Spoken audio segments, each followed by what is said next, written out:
It is Tuesday, April 7th. Watkanurados Ogwego, and welcome to the daily COVID-19 Task Force update.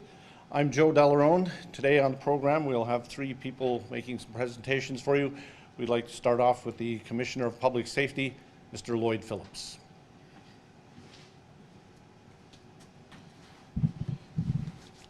Thank you once again, Joe. Good afternoon, everybody, and thank you for joining us for another update, keeping you up to date on the latest developments happening in and around Kahnawake.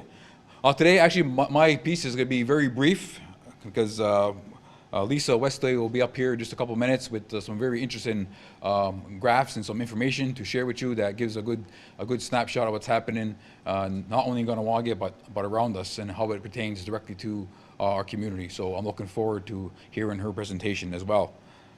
Just a few updates. All the signs I spoke of yesterday are being prepped, and by tomorrow they'll all be up around the community. So I'm looking forward to seeing that take place tomorrow.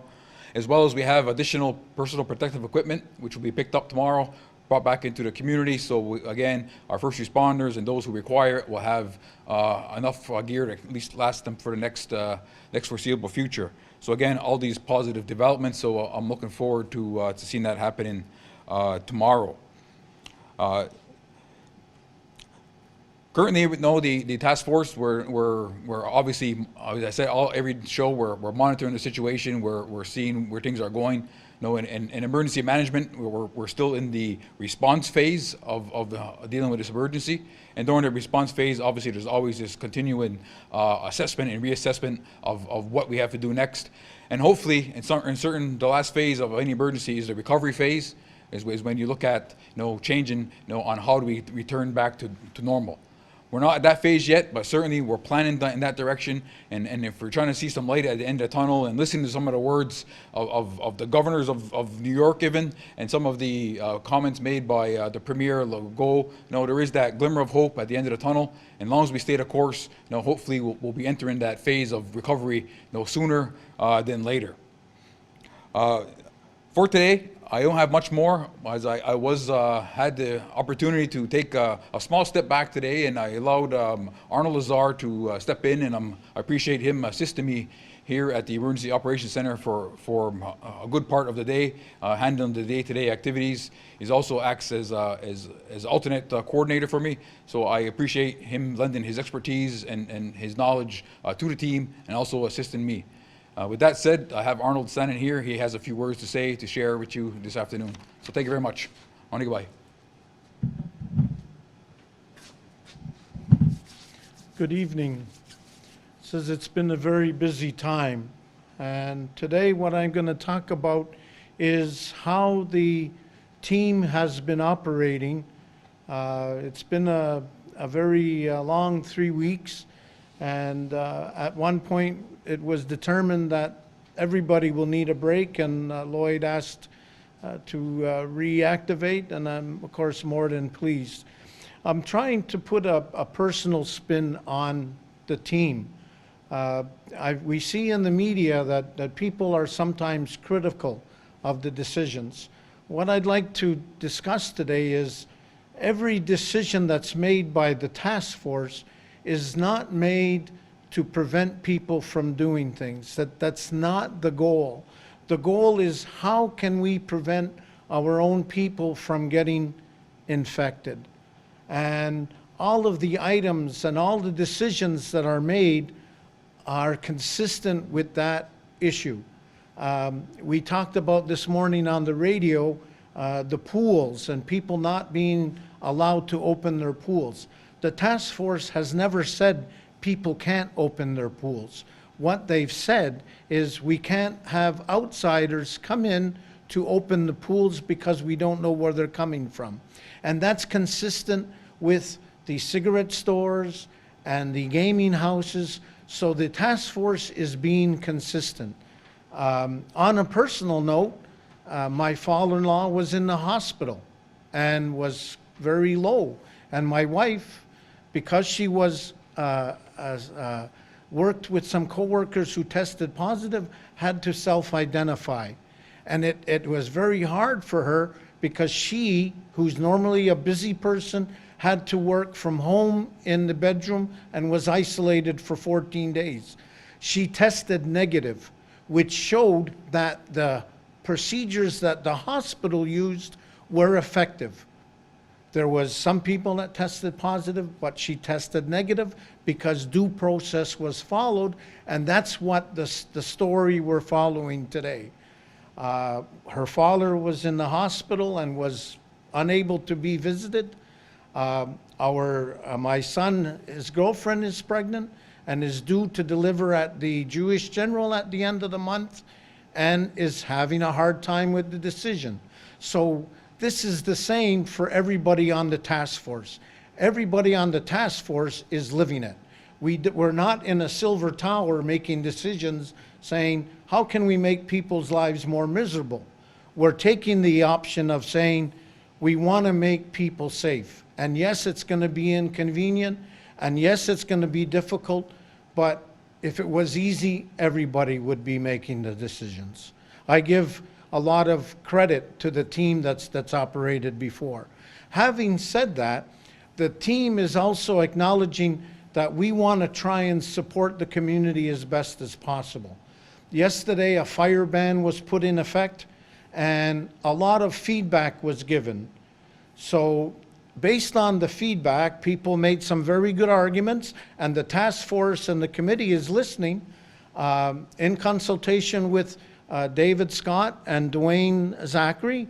We looked at the situation and said the fire is a part of the culture and it's to be respected. The small fires pose not a big threat, so a decision was made to relax the fire ban. Now, once again, we need to try and balance good and bad. So effective immediately, the total ban on grass, rubbish, or garbage fires and large bonfires is going to continue. There's no rationale, as David Scott mentioned, to burn garbage or grass. It doesn't make it any greener. The fire risk in Joe Rodo is still high, and there's a high fire load there, so that ban will continue. What we've been determined to change is that small campfire type fires will be allowed. If the following conditions are met, we would prefer that the fire is made in a device that's designed to have a small campfire so that the embers doesn't blow away. If people don't have that, then they should make a small fire, say no more than 3 by 3, with some type of item to stop it, either an old tire rim or cement blocks or even stones, and making sure that the fire's not going to get away. We don't want it to get away. Proper extinguishing agents should be nearby, either water or a fire extinguisher. Once again, we want people to be safe. And most importantly, and this comes back to the same message, the participants have to respect the same household rules. In other words, if there's 4 people living in the same house, they can have a campfire, a small campfire for the house, but they're not to invite their neighbors or their other family that are not living in the house. So we're trying to balance the limitations with allowing people to have some expression of stress or de-stress. The cooperation is needed. Now, this is partly on the premise that we know that 99% of the people will follow the rules, and the 1% that have started the fires, they're not going to follow the rules. So we're encouraging the 99% to do it in a good way. Once again, the task force is not interested in keeping people unsafe. It's interested in keeping people safe. Another development that you will hear of shortly is the KSDPP has requested permission to host a virtual walk, Sadie's Walk. Usually it's held on the Friday before Easter. Given the circumstances, they asked permission, and we said, well, we need to have parameters. So what has been decided, or what is probably going to be put out, is we can't have gatherings. That's just not going to allow it. But people can still participate in their own little way. Extending the hours from 6 in the morning to, say, 8 o'clock at night, and keeping it, once again, in the family unit. Be maybe a walk around the block, keeping the social distances, so that they can burn off some of the frustration. The committee has been working very hard. I know that the plan is working. We developed this plan, maybe 15 years ago, and although it's a novel issue and we're facing unwarranted waters, the plan is working. Lisa's going to talk about the exact numbers, so we will continue. Now, I said it this morning, I think it's easier to plan on a 3-4 week frustration period and say if it ends sooner, that's great. If we say it's going to be a week and it's going to be 3 weeks, then that frustration builds. So I'm asking people to be patient for another 3 or 4 weeks. Every information we have is indicating that. And I'm going to end by saying in the words of the Sgt Phil Esterhaus, and if you know who that is, kudos to you. Let's be careful out there. I invite Lisa to come up now. All right, thank you very much, Arnold. And just a word, I've known both Arnold and Lloyd for so many years, and it's it's good to know that we have, about 75 years of experience between the two of them, so we can really trust that these gentlemen know what they're talking about. Speaking of knowing what she talks about, Lisa Westaway has been on just about every episode that we've had of these daily updates. We invite her once again to speak to you. Lisa? Thank you. 75 years, that must mean that you guys are really old. 75 years, wow. So I have a few things to update today. First is just to give you a little bit of information about what's happening around us. So we receive, we've mentioned this, we receive directives from the ministry, many per day, and there are some that we bring to you because we think that they could have some, they could be valid for you, they could provide you some reassurance. Again, what I present today could be completely different tomorrow. We get changing directives all the time. So one thing that has recently changed is the fact that the ministry, in preparing for the amount of beds that they might possibly need for hospitalized patients, has changed a little bit the way that they're working to follow more of the European model. So what they've done is they've organized the hospital centers in 3 different ways. So a hospital, and I'm not talking about KMHC, I'm talking about the bigger hospitals where we have intensive care and emergency rooms and hospitalization beds. So those hospitals could be either green or cold hospitals. They could be hot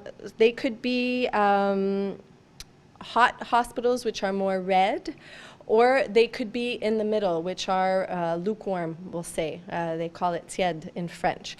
So they're organizing the hospitals in that sense so that they could reorganize patients accordingly. So a hospital that's designated as red will be the location where COVID positive cases will be transferred to.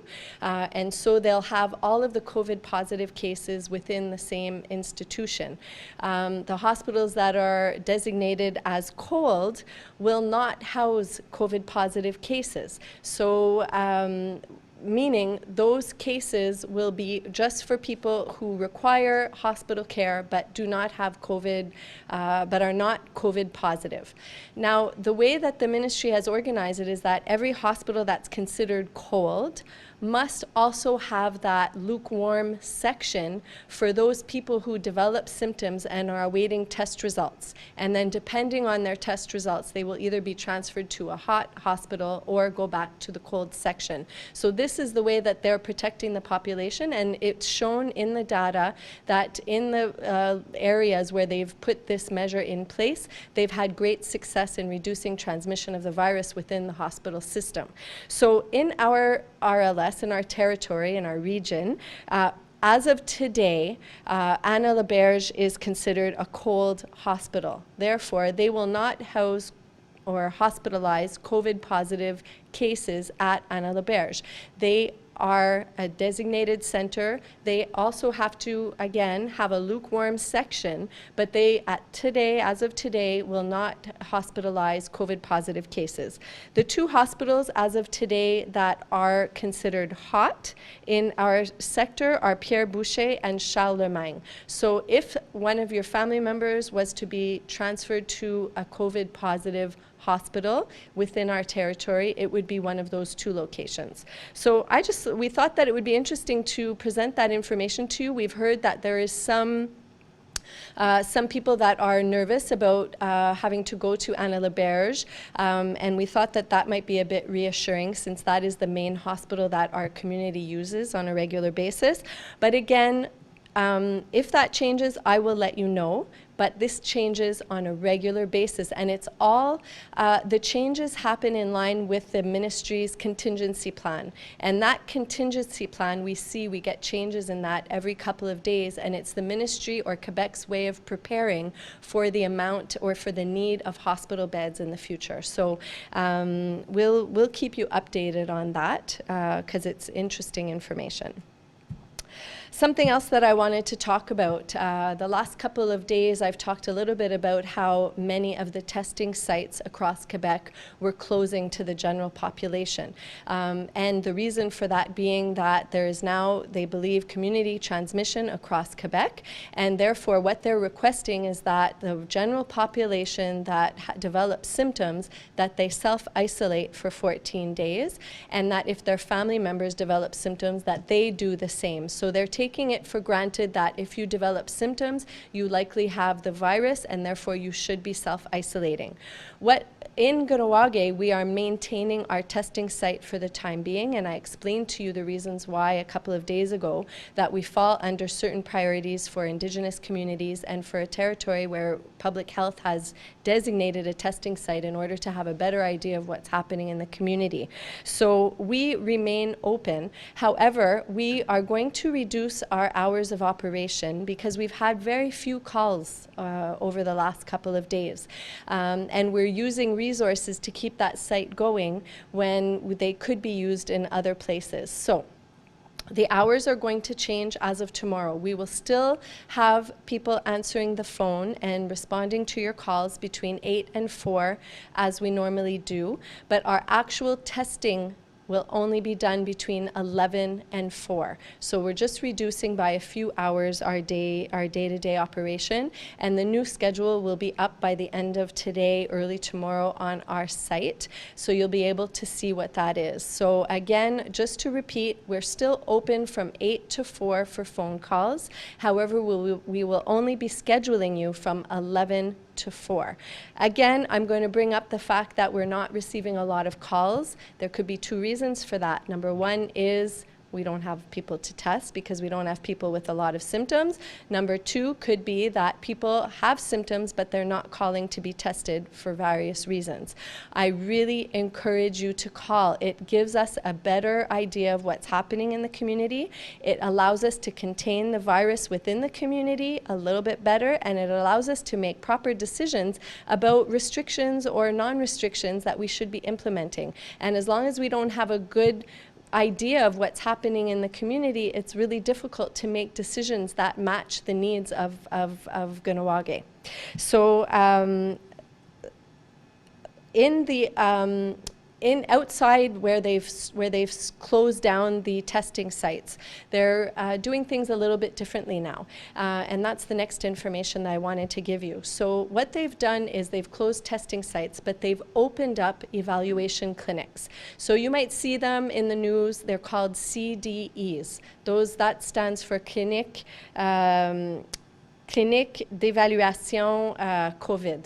So in these sites, what they're doing across Quebec is they're setting up evaluation sites to be able to provide medical care to people who have COVID-like symptoms, and we know we're not testing everywhere anymore. So we could have symptoms, we could be positive, we could be negative, but we just don't know because we're not testing as much. So these sites are providing medical care to people who have COVID-like symptoms, are suspect cases, who need to see a doctor but don't need a hospital. So to have access to these evaluation clinics, you can self-refer. So you can't just show up, but you can self-refer, and you can do that by calling 1-877-644-4545. So that's our 1-877 number that we've been talking about. We haven't mentioned it in quite a long time, but that number you can call, and they will, if they feel, once they've done an assessment, if they feel that they need to refer you, they'll refer you to one of these evaluation centers. And there is one right near Anna Laberge Hospital. And so that's the one that would be mostly dedicated to our community. The second way that you could be referred to these clinics is by calling Cattery Memorial Hospital Center. When you call, we urge you to call and speak to one of our receptionists. They will then send you off to a nurse, and then the nurse will decide whether a physician should call you back, or may decide whether you should come in to see a physician, and or decide whether you'll be referred to an evaluation clinic. So again, if you're from Kahnawake, whether you have a physician, a regular physician at KMHC or not, you can call KMHC for your medical needs, and we will respond to you, and we will orient you according to the appropriate measure that should be taken depending on your needs presented. So again, if I use the cold and hot the way I did with the hospitals, KMHC is a cold zone. Meaning, right now, we are not allowing entrance into KMHC for people who have COVID-like symptoms. So those situations we're either assessing over the phone, the physician is able to do that, or we're going to be referring to these evaluation clinics. And again, if you are in severe respiratory distress and you need an ambulance, then those are the situations where you could be transported by ambulance to one of the designated hospitals. And again, when you call for the ambulance, then you would express to them that you are having these issues and that you have COVID-like symptoms. So those are for the CDEs, and again, we'll have that information on our website so that you can return to it later, or you could rewind and watch this video. But this is important information that's changing a little bit the medical landscape in Quebec, in order to ensure to meet all the medical needs of Quebec and Kahnawake population, so that even if you're not feeling well, you still can have access to a physician, and we can protect our physicians and our nurses and all of our staff as much as possible. These designated evaluation clinics, they are also going to be a location where much of the protective equipment will be kind of all sent to. And it's a way also for the government to protect our use of the protective equipment so that we're not overusing it. So again, in these evaluation clinics, there's going to be a huge need for protective equipment, because all of the patients that they're going to be seeing will have COVID-like symptoms. The last thing about our testing site that I forgot to mention is about the holiday coming up, the Easter holiday weekend. So the testing site will be closed for now on Friday, Saturday, Sunday, and Monday of this coming weekend for the Easter holiday. So why are we doing that? First of all, we're having, again, very few calls per day for testing. If you develop symptoms, on Friday, Saturday, Sunday, or Monday, we ask you to self-isolate. No matter what, if you develop symptoms, you should be self-isolating, and therefore waiting those 4 days for your test on the return on the Tuesday is okay if you're doing what you're supposed to be doing. So my goal is to give my staff a much needed break so that when we come back to work, they're refreshed and they're able to continue and work the hours that they've been working. So that's the goal. If we have, just to reassure those people who have loved ones in inpatient or at the Elders Lodge, or we have a process in place that if there's a need for testing on any of those days, that we will complete testing. So that for us, those are emergency cases that are prioritized, and we have a measure in place for this weekend so that we can test if required. Knock on wood. So the next thing that I wanted to present is a little bit of results. So we're going to put up on screen something that Mendy, one of my manager for quality and risk management and innovation, prepared today.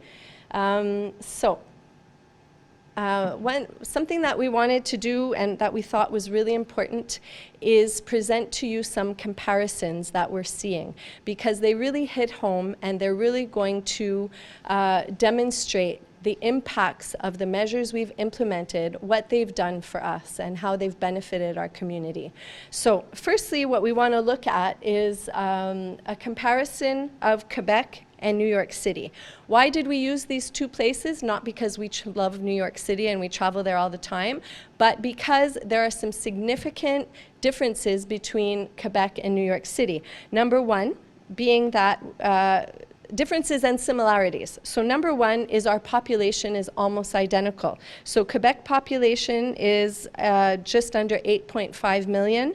New York City population is about 8.3 million. So very similar in terms of population, but the difference is the reaction time. So in Quebec, the reaction and the decisions and the measures, directives put in place were much more, were done much more quickly than in New York City. So I want to show you, just remind you on the next, if we scroll down a little bit, some of the preventive measures that were put in place in our community in Kahnawake, and we are following the Quebec model. So and these are very generalized, but just to remind you, we have consistently been saying that we need to stay home in our family unit.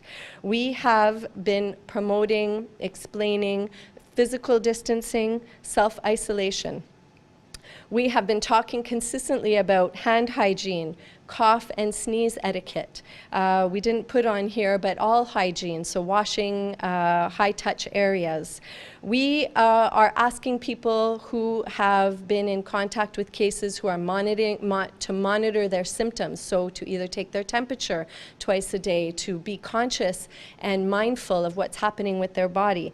We've emitted many directives regarding closures and measures from the task force meant to mitigate the issues that could arise in the number of deaths, really, should we propagate the virus. So those directives have been very clear and sometimes restrictive, but you'll see as we move forward some of the impacts. Communication, that's been a huge part of our plan as well. How can we get the most information to the most amount of people as possible? And we see that in Kahnawake, our communication is by far above and beyond what has been done anywhere else. So these are some of the main elements and the backbone of some of what we've put in place. So if we continue our comparison of Quebec and New York City, what we can look at, and so let me just make one thing clear, we do not know the number of cases, the number of tests that were done in New York City. So so these numbers are generalized. We could probably find some loopholes if we wanted to, but they still give us a pretty good idea. So in Quebec, we have 8,580 confirmed cases. In New York City, 68,776 cases. Remember, we're talking about the same amount of people living in these two places. That's a huge difference. If we look at the number of people hospitalized in Quebec right now, 533 people. In New York City, 15,333 people. Again, huge difference. If we look at the number of deaths in Quebec, 121 versus 2,738 deaths in Quebec. Those are huge differences. And why? We're the same amount of people. What can explain those differences? It can only be the measures that we're implementing, one versus the other. I mean, I'm not a scientist, so perhaps somebody else might come up with many other reasons. However, I think that it's pretty clear and obvious to all of us that these measures that have been implemented in Quebec have brought about huge changes. Now, if we look at Kahnawake in particular, if we go down, and I'll come back up afterwards, but if we go down, we're looking at an infection rate. Kahnawake, 1%, Quebec, 1%. So if we look at the numbers that we have now, so we can only look at those who have been tested. I can't really say if there are any other people in our 7,000 population in Kahnawake that possibly are COVID positive, because I haven't tested them and I don't have their results. But of those tested, I could tell you that 1% of the population tested is COVID positive.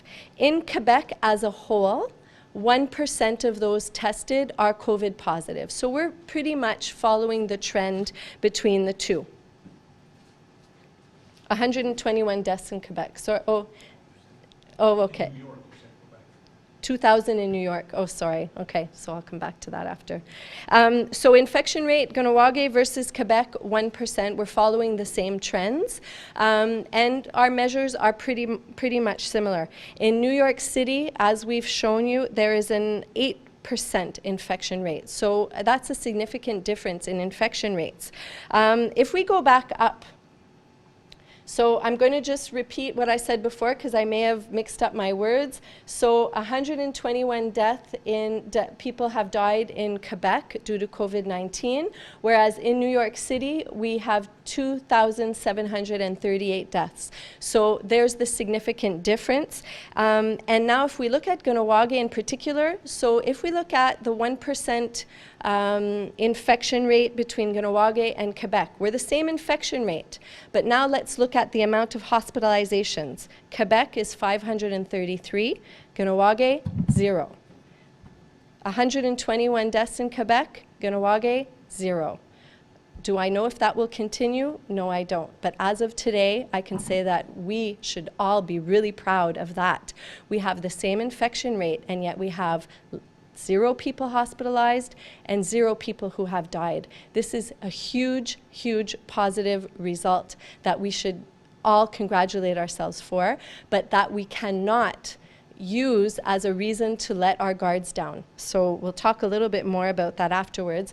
If we go back down to stats, I just want to let you know that of the tests that were done at our testing site in Kahnawake, right now we have a 93% negative rate, which again is positive information, but I'm not banking on that number because we've only tested, as I mentioned yesterday, about 110 people. So and actually the 93% rate is based on, as of April 4th, which is about 97 people. So we are an 8,500 person population. So 97 people is a small number, and I would really bet that, maybe not bet my life, but bet that there are more people who have symptoms in the community that we haven't tested. So why am I showing you all of this? I think it's pretty clear that, yes, we have been somewhat restrictive. Yes, we have put many measures in place. Yes, we seem to have a lot of rules. But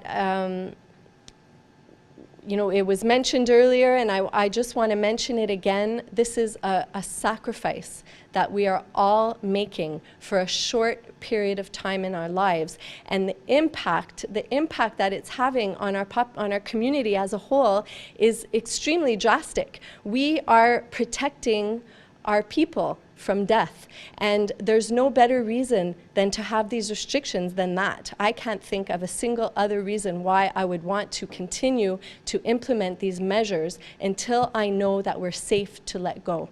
And so I hope that this has convinced you, and we will continue to provide you with updates as we have them. And we hope that this has made a difference and shown you that as a group, I say together we are strong. I put that in everything that I say to my staff, to you guys, because that's really the case. This is collective, and never has it been more important that we think less of ourselves and more of everybody else. So thank you for listening.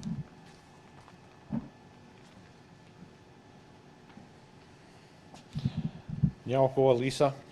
Well, that concludes our program for today, our daily update from the COVID-19 task force here in beautiful downtown Kahnawake on just a fabulous afternoon. We hope that this information has been useful to you, and just stay healthy and take care of each other, and we shall see you tomorrow at roughly the same time. Nyauko, dano, onigiwahi.